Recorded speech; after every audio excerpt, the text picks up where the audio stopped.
Virginia City RV Park on the right. In 300 feet, arrive at Virginia City RV Park on the right. If you're thinking, yep, they totally missed it, now they got to turn around and go back, you're right.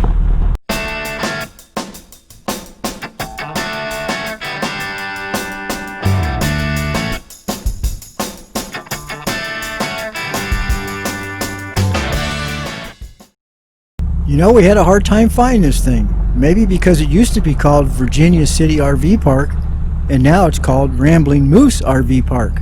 So it was kind of hidden, and we didn't see the signs. This is a really nice campground. It's a little expensive, but the tourist attraction is right down the street, so that's pretty much why.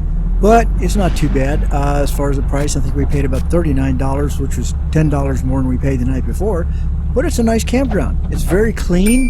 The guy that owns it really keeps it up. We'd go back for sure.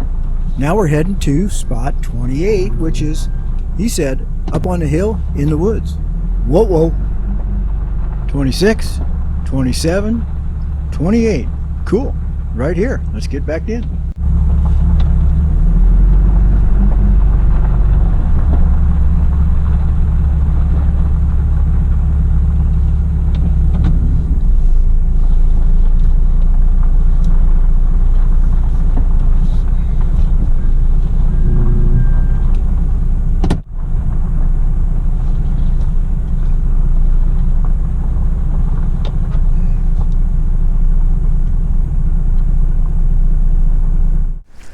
Okay, we got the last empty spot in the park here. This is, it used to be Virginia City RV Park, but now it's, what is it, Moose something or other?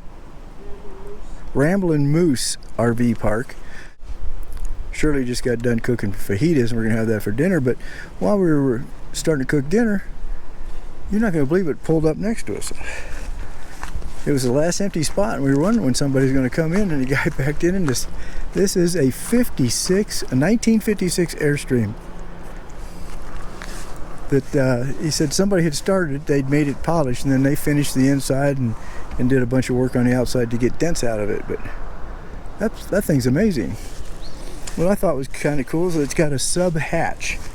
In other words, it's got a door that's like a hatch, of course, you know, like an airplane, but then it had this little hatch over here that opened up, and then the screen was built in the middle. That came out of that.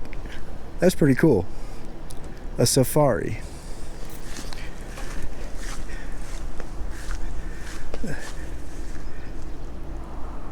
Made in Jackson Center, Ohio. Serial number 06423. Imagine that.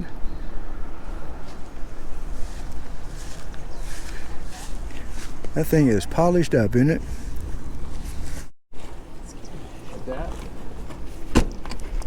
So they just made that from what year to what year? Like 54, I think, through 64. Okay. That is pretty slick. Like you say, it's like a death ray though when the sun hits it. It is. And when everything else is polished, well, you can kind of see every place along here where this will start. Oh, yep, see it. Cooking things. Yeah, it'll cook that grass. That one's really good at cooking things. That is nice. And this is a 56. A 56, 1956. So you had bought it, somebody had started it, and you picked up where they left off? Pretty much, yeah. Okay. It was all green on the inside, and then we took it back to its natural wood, stripped everything down, and in the back we polished off the inside. You mind being on the... No. Okay. So we polished off the inside of the 13 panels, so it's real pretty at night when it's all lit up. Oh, cool. And then they had the spare tire just stashed in the back, and I mounted that up front and moved the tanks up forward, and then put on some flagpole holders up front. New axles and new plumbing. I like it. You even have the little moon hubcaps on there. Yeah. That's pretty cool. And that's the original furnace that's in this thing. Well, that's what Shirley said when we first pulled up. She said, that's got to be an old one because look at the stack, you know, for the heater. So. That's for the furnace. Yeah. Yeah, not a heater, furnace. Yeah. Well, I guess it's radiant heater. Oh, is it? Yeah. I like a wall heater. Yeah. Yeah, that would be called a furnace. It's like a house. It is. Did you put the bumper and the little caster wheels on there? Or? No, that was in there because when they came out of the factory, they had a 4-inch drop axle, so there was no clearance, maybe about 8-9 inches of clearance. Yeah. So they put the casters on, which isn't really good because then you're stressing the frame in different areas. So yeah. I put in a straight axle with more clearance, because when we put in the black and the gray tank under the front, they didn't originally have any. It just had a hole that they called a gopher hole, and everything went straight through the toilet into that. So we put in a black tank and a gray tank in there, and so there's not as much clearance up front, but when you're with the truck, you don't have any issues there. The issues are back here. Right, yeah. The friends of ours that have that 30-foot, they can't hardly get it up in their driveway. They have problems. And when I first brought this thing home, it rolled on those casters up our driveway, and it's not very steep. So yeah, that was the advantage. Yeah. Would you mind if I take a look inside? No. Okay.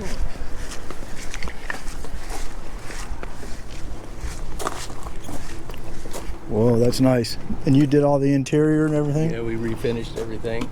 Well, the big laterals, they were stained already, and we took down all the uppers because they were all painted green, and then we stripped all the paint off of those, put another finish on them, new lights, because they had like fluorescent lights hanging down below and everything. It wasn't so pretty, but well, put in some new fluorescents around. The lights up here, those are original, and the lights on the back side, those are original above the beds. This is really nice inside. You did the floors and everything? Oh, this is gorgeous.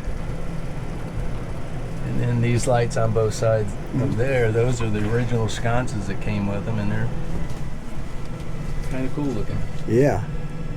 This is almost futuristic, the way they did it back here with the panels and everything.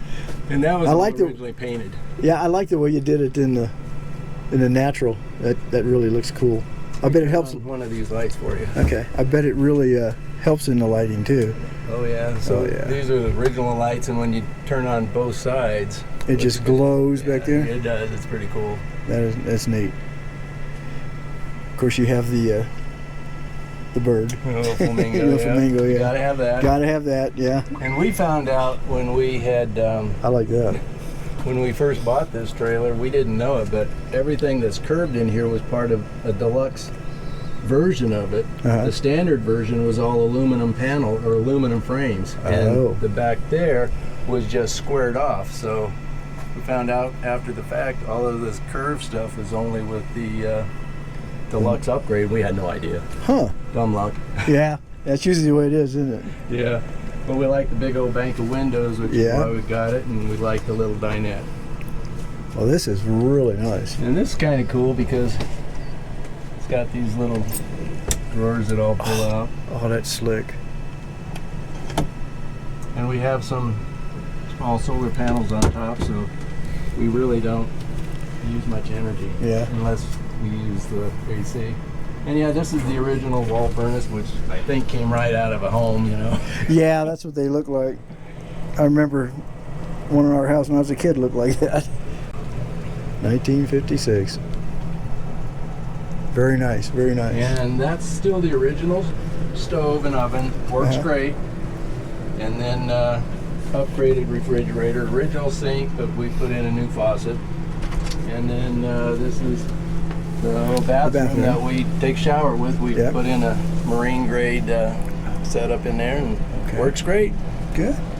You got more room than we have in that one. Is that right? Oh yeah, yes, that was tight.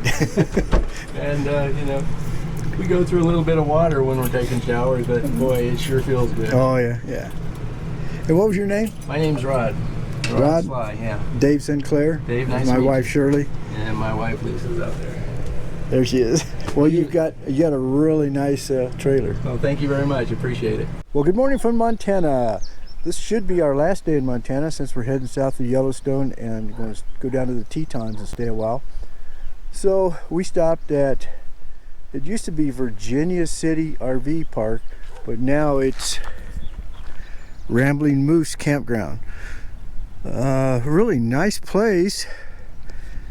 A little expensive, but not really. I guess for this area, not that bad. It was about $39 a night with taxes and everything. And that's the campground down there. And we're right up the hill from Virginia City, which is, you know, ghost town, tourist trap, ice cream shops, that sort of stuff. But pretty cool. We filmed there before, and we'll put a link up above to that video if you want to take a look at that one. So it's a little chilly today, and if I'm out of breath, it's because I walked all the way up here, and I think we're up about 6,000 or 7,000 feet. So it's, whew, it was a walk. They said to be careful in the woods in the back there, because there are bear, moose, and mountain lions. Haven't seen any of them, but that's fine. We saw a few deer up on the hill over here yesterday afternoon, and let's take you down and show you around the campground. When you come in, there's a bicycle rental for electric bikes, because if you don't have a toad or any way to get in town but walk, this is what you want to use, because it's pretty far down the hill, and they'll definitely help get you back up here once you've walked around down there. Don't know how much they are, and they also have coffee, it says. I'm sorry guys, we kind of backlit this morning because we're looking to the east, but further down the road we've got the office and gift shop. This is where you check in. It's also the gift shop, and they have wood for sale. And so the guy really keeps his place looking pretty clean. It's grass is cut, weeds are mowed, whatever, and it's pretty clean. It's a nice place. We recommend if you come by here, this would be a good place to stop. It's a little bit cheaper than the park we're in over in Ennis, but not much, but comparable. They do have a laundry room, and they do have showers. Showers are closed due to COVID, so no showers here. They do have a laundry room here in the back. It only has one washer and one dryer, but at least, you know, it's open. So if you're up here before too long, the showers are closed, like I said, because of the COVID. So as you can see, it's, whoops, looks like they've had a problem with the water line there. Yep. But the place is kept real clean. There's some nice trash cans. I'm looking for the dump station because we need to dump on the way out. I haven't seen it. We'll have to look on the map. Let's take a walk up to our site. Again, sorry guys, we're backlit. We'll try to lighten that up later on, but a couple of the cabins. We're still looking for the dump station. Okay, we found the dump station finally. It's kind of down the hill and on the way out. Cool.